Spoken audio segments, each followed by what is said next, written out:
11 साल 1 महीने 22 दिन ये वो समय है जो भगवान कृष्ण ने ब्रज के अंदर बिताया।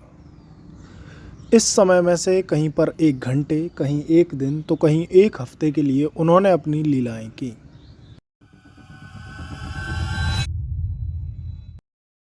If you think that Vrindavan और Mathura is only Braj, then you have to correct your information and this video is most important for you। Skin जला देने वाली गर्मी, 45 डिग्री तापमान, और उस समय जब मैंने देखा कि अपने सिरों पर बैग रखकर तपती दोपहरी में कुछ लोग कहीं जा रहे हैं, जानने पर पता चलता है कि ये लोग अपने भाव और तप के सामने सूर्य के भयंकर ताप को भी नीचा दिखा रहे हैं। ज़्यादा जानकारी करने पर मेरे घर वाले मेरे हाथ में एक ये नक्शा थमा देते हैं, जिसे जानने पर मुझे पता चलता है कि ये लोग ब्रज 84 कोस की यात्रा कर रहे हैं।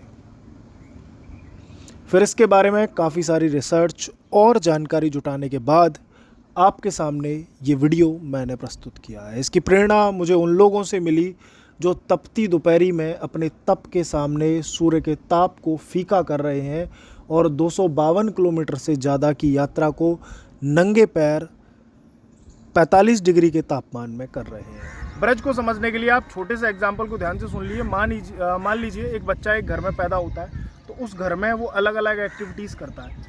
उस घर में एक स्थान होगा जहाँ वो पहली बार घुटमन चलने लगा होगा। एक ऐसा स्थान होगा जहाँ उसने कुछ ऐसी हरकत या शरारत की हो, जैसे कुछ चीज़ तोड़ दी हो जिससे लोगों को बहुत ज़्यादा हंसी आई हो। ऐसा भी स्थान होगा जहाँ वो अपने सखा और परिवार वालों के साथ खेलता होगा। ऐसा भी स्थान होगा जहाँ उसने सबसे पहली बार कदम रख के चलना सीखा होगा। ऐसा भी स्थान होगा जहाँ सबसे पहली बार उसे झूले में झुलाया गया होगा। ऐसा भी स्थान होगा जहाँ सावन के अंदर वो झूला पेड़ पर लटका के झूला होगा। हमारे ब्रज में सावन का जो महीना आता है उसमें काफ़ी सारे लोग झूला झूलते हैं, तो वो झूला झूला होगा। और भी अलग अलग एक्टिविटीज़ अगर वो उस घर के अंदर करता है तो उस घर के अंदर उसकी मेमोरी रह जाती है। वैसे ही भगवान श्री कृष्ण जो हम सब के आराध्य हैं, उन्होंने पूरे ब्रज के अंदर अपनी ऐसी ही एक्टिविटी की। जैसे मैं आपको बताऊं, मधुबन के अंदर उन्होंने गाय चराई, गायों के लिए खारा पानी था तो उसके लिए मीठे पानी की व्यवस्था करी। मधुबन में राधिका नाची, सूरदास जी के ऐसे पद भी हमें देखने को मिलते हैं। तालवन में बलराम जी ने एक राक्षस का वध किया। राधा कुंड को श्री राधा रानी ने अपनी चूड़ी से खोदा।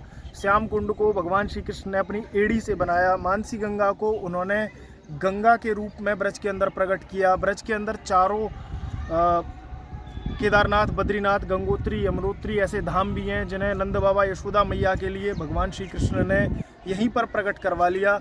और भी कई सागर हैं, क्षीर सागर जैसे कई कुमुदवन एक जगह है जहाँ क्षीर सागर नामक एक कुंड है जो कि भगवान श्री कृष्ण के क्षीर सागर का ही अवतार माना जाता है। तो ऐसी काफ़ी सारी लीलाएं ब्रज में हैं जो कि 252 किलोमीटर के अंदर फैली हुई है।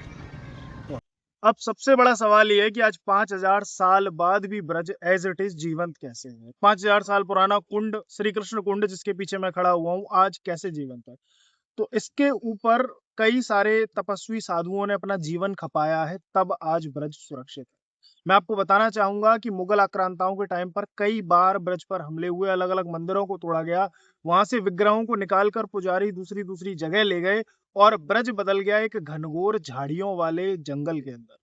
कहाँ राधा कुंड है ये भी लोगों को नहीं पता था, कहाँ गरुड़ गोविंद है ये भी लोगों को नहीं पता चल रहा था, कहाँ पर गोविंद देव जी हैं, कहाँ पर गोपीनाथ जी हैं ये भी लोगों को नहीं पता चल रहा था।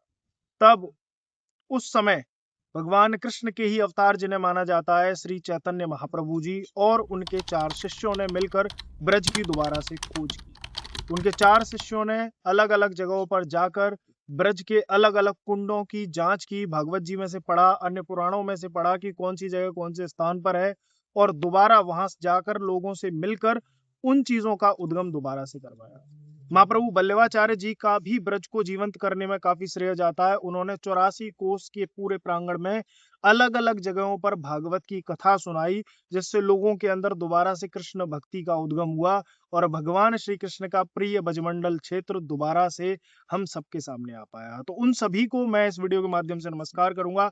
आप भी कमेंट में उनको जरूर प्रणाम करें जिन्होंने ब्रज को दोबारा से जीवंत करवाया है, और उसी के बिहाफ पर लाखों श्रद्धालु आज उन्हीं चीजों का अनुभव कर पा रहे हैं जो कभी भगवान कृष्ण के समय पर होती। अब अगर अब की दृष्टि से ब्रज की ज्योग्राफिकल बाउंड्रीज को समझा जाए तो ब्रज इस समय 3 स्टेटों में फैला हुआ है, यूपी, राजस्थान और हरियाणा। सबसे ज़्यादा इसका हिस्सा लगभग 80% हिस्सा यूपी के अंदर है, कुछ 15% हिस्सा राजस्थान के अंदर है, और प्रमुख स्थान काम्यावन भी राजस्थान के अंदर है, और कहें तो कुछ पार्ट हरियाणा के अंदर भी आता है। लेकिन मथुरा जो डिस्ट्रिक्ट है वो ब्रज के 80% भाग को समेटे हुए और 252 किलोमीटर में ये फैला हुआ है, जो कि 84 कोस की यात्रा है, जिसका मैप मैं आपको पहले ही शो कर चुका हूँ।